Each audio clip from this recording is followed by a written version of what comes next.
xiyonat hech qachon bo'lmaydi agar inson o'sha oilada o'z ehtiyojlarini qondira olsa.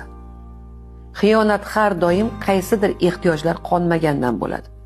Va bu yerda kimnidir ayblash noto'g'ri.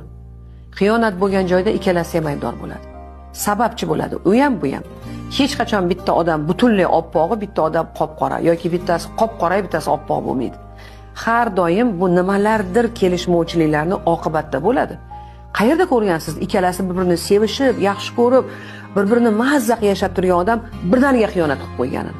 Deyarli bo'lmaydi. Agar u juda haligi o'zini tutib tura olmaydigan darajada ichib olmagan yoki chekib olmagan bo'lsa, normalni yashab turgan oilada xiyonat bo'lmaydi. Nimadir yetishmaydiki, nimadir bo'lmaydiki, xiyonat bo'ladi. Lekin bu degani xiyonatkorni oqladi degani emas. Bu uni ham xatosi, buni ham xatosi. Chunki chegara, mana bu chegarani sakrab u yoqqa o'tish, oilasiga xiyonat, bevafolik qilish, bu chegarani u yog'iga o'tish. Nima uchun shuni bunaqasiga hal qildi? Nima uchun o'tirib gaplashmadi, muhokama qilmadi, to'g'rimi? Menga mana bu yetishmayapti, mana bu yetishmayapti deb harakat qilmadi.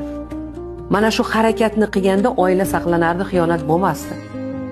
Ya'ni shuni qila olmagan, ojiz, kuchsiz, to'g'rilashga o'zida kuch topa olmagan odamlar oson yo'lni tanlaydi. Xiyonatni. Xiyonat bu oson yo'lda. Mana bu yerda ola olmaganim, bu yerda olyapman. Kuchli odamlar o'zida iroda topadi. Aqli bor odamlar to'xta, bu bilan yechim bo'lmaydi. Men hozir 5 daqiqa bilan lazzatlanaman. Bu yerda muammo bu bilan tugamaydi. Men nima xohlayman? Men xohlayman oilamda yaxshi munosabat bo'lishini.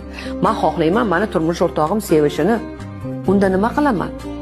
Xiyonat buni tuzatadimi? Yo'q. Aqlli odam o'tirib gaplashadi. Muammoni hal qiladi. Kuchsiz odam xiyonat qiladi. Ojiz erkak ayoliga xiyonat qiladi.